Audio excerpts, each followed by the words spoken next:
let's just dive right on in.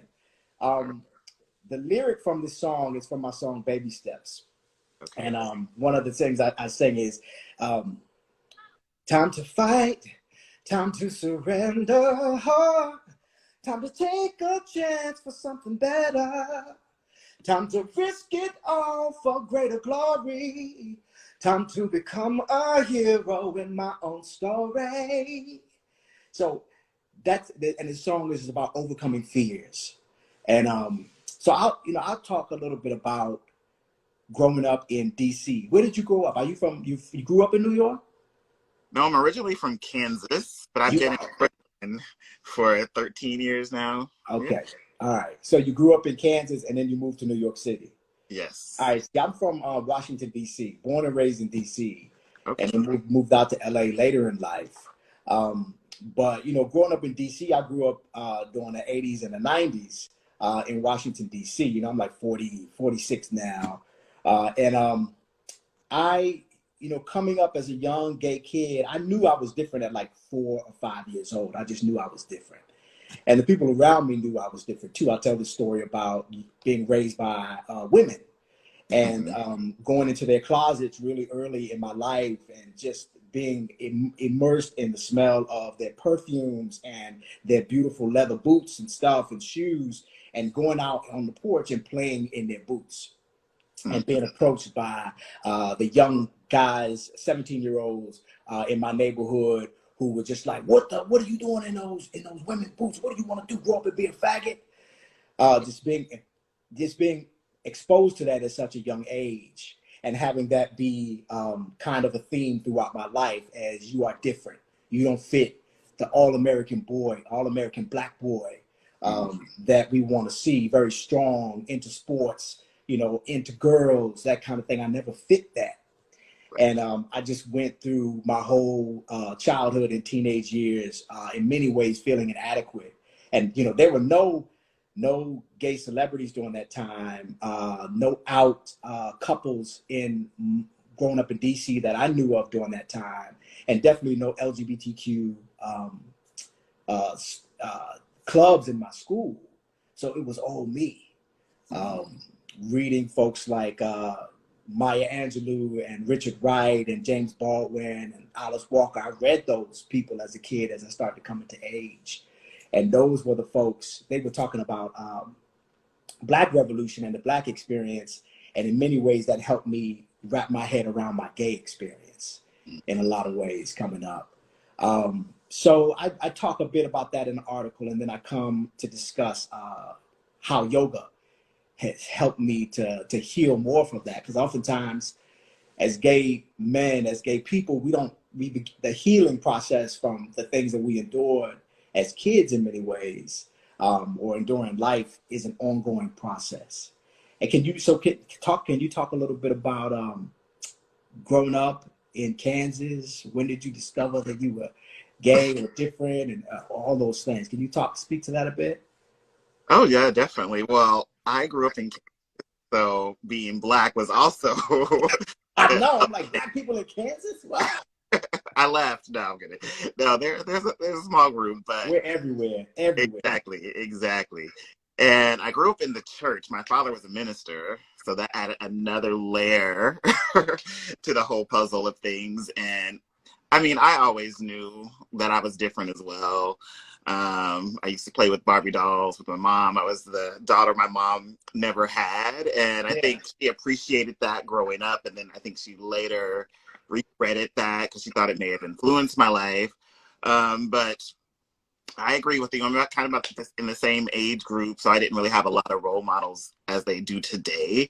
And I didn't have a lot of Black role models. And so it was definitely hard for me growing up. And I think I had to learn who I was kind of later in life because I didn't have examples of that. And I also kind of had to mold that myself. And then as I grew up, I think I also had to learn how to love myself because, as you said, you were always picked on, made fun of, especially by the same people that look like you. For me, there weren't that many that look like me. And then they also hate me for something that I didn't even know I was.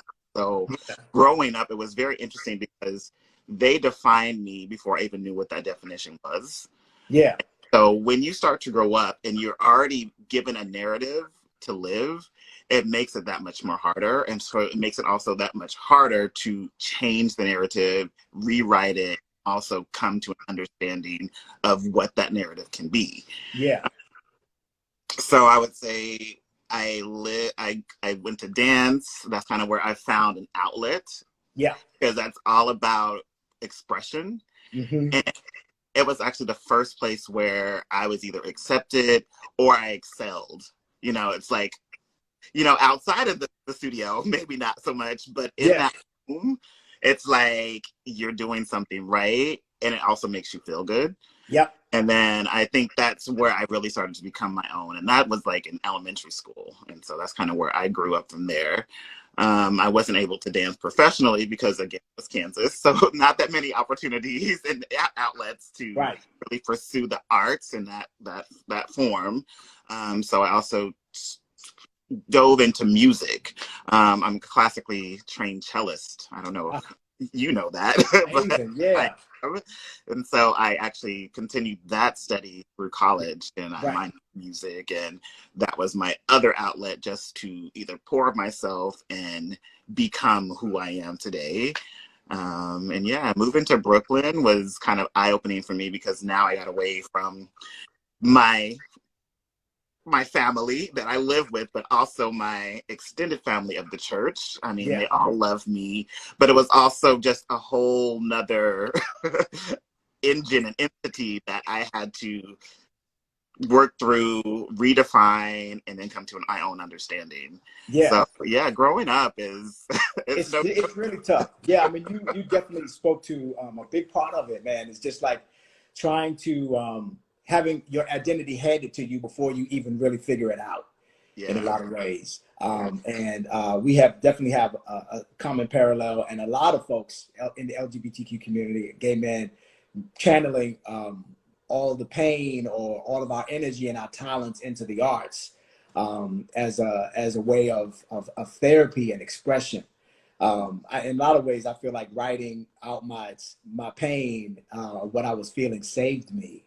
So you spoke a little bit about the church, and I want to kind of put that juxtapose that up against this spirituality and this yoga that has basically brought me and you together, because that's how I found out about you in the yoga community. I think the first picture I saw of you that you posted, or one of them, where you definitely flashed on my radar, was during Gay Pride. And you did these pictures where you had on, you were wearing the Gay Pride flag as like a pair of shorts. Sequin shorts. Yes. Yeah. Yes. I mean, it's beautiful to see that and see other Black men embracing themselves that way. So you're a yoga teacher, you teach in New York. How did you come to yoga? And has yoga been a part of you coming to accept yourself, to love yourself, to embrace yourself? How has that played out? Yeah. Well, just give a shout out to Tachi. Thanks for joining. Thank you for the comments. Hey, Tachi. Yeah, right. Hey, folks, any questions that you have, please make sure you put those in the comments so we can circle back to them throughout the conversation and at the end as well, okay? Yeah, so that was definitely a big question. I think as we grow up, we learn what serves us, and then we learn to shed what no longer serves us. Right. So I say I was in dance. When I came to New York, I tried to jump back into, but I was like in my 20s. And that's just not something you jump back into. Yeah. And so I would go to class and I would leave feeling horrible. Like you would go in there, you're like, I didn't catch the choreography, or that person's better than me, or I can never get to that level this fast, this late in the game. And so yoga, I mean, dance never really filled my cup like it used to, because I'm different body, I'm older, and coming to yoga, I felt different after class. Like when I left, I felt energized. I felt like I accomplished something. I was able to do the poses, but I was also able to feel the poses in my body. It made a difference mentally, and also helped me get back into my spirituality. Yeah. I would still say I'm a Christian. I have that relationship with God, but I think that helped me in my practice find that divinity within myself. Yeah. Know there's a light already within me. I can now bring that to the mat and then emote that and share it. Yeah. I think also what brought me through teaching, because I would be in class doing my own thing, and someone would come up to you after class and be like, your practice affected, or Yeah. what you did today is what I needed. And I wasn't even a teacher.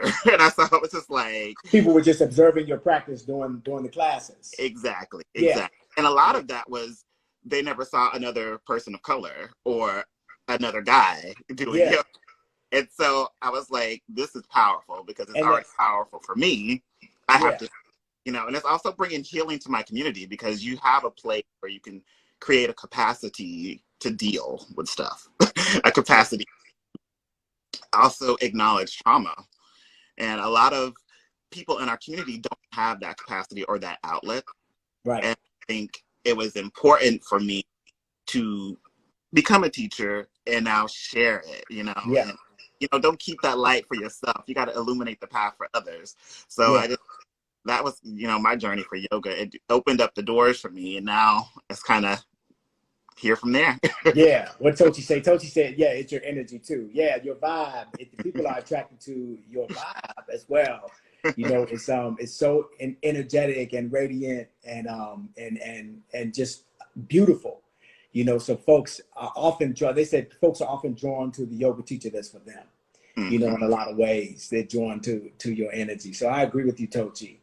Yeah, it's I started doing yoga very like in my 20s as an actor. Okay. So like you're saying, you are a dancer, you're a yoga teacher, musician, cellist. Anything else to add to that list? So much, but those are the big ones. The list goes on. Yeah, I know. I mean, because Black folks, we're multi-talented, multifaceted. So many people, Yeah. So it's using our talents for so many different things. But yeah, I was acting and in my 20s, and I got introduced to this yoga class, and up until that time, my early 20s, I felt like I had been carrying all of the weight of being rejected as a kid, and just not really feeling like I could truly embrace who I was. Like you mentioned trauma, and the interesting thing is that, yeah, that word, I couldn't even define what I had gone through, what I experienced growing up as trauma. I didn't know that. For me, trauma was somebody getting shot and being taken to, the ER or the trauma unit at the hospital. Trauma wasn't psychological trauma or emotional trauma for somebody calling you a faggot all your life, or a punk all your life, or not giving you a place of honor in the family because you're what they may define as a little softer or different. Not having somebody to emulate an older person, you're just kind of just floating out here on your own, which is why so many young gay kids, LGBTQ kids commit suicide, because there's almost nothing to hold on to in that storm of emotion. We need that. It's so much more prevalent now, which is which is a really great thing. But still, people telling their stories is what will continue to save people even now, But yeah, that first yoga class I took, I just felt this separation between all of the things that I had experienced and this being that was underneath everything, which you refer to as this divinity. I was like, oh my God, I hadn't experienced, like the arts had made me feel like that, feel cleansed. Church had made me feel like that sometimes when they weren't preaching the fire and brimstone. I come back and I just felt cleansed, felt new, felt different. But yoga had me feeling that way. And I definitely wanted more of that. I wanted to be able to the practice of many yoga teachers as I continued with it, because I had that feeling of being able to let go of what I had experienced, was come as you are, be yourself.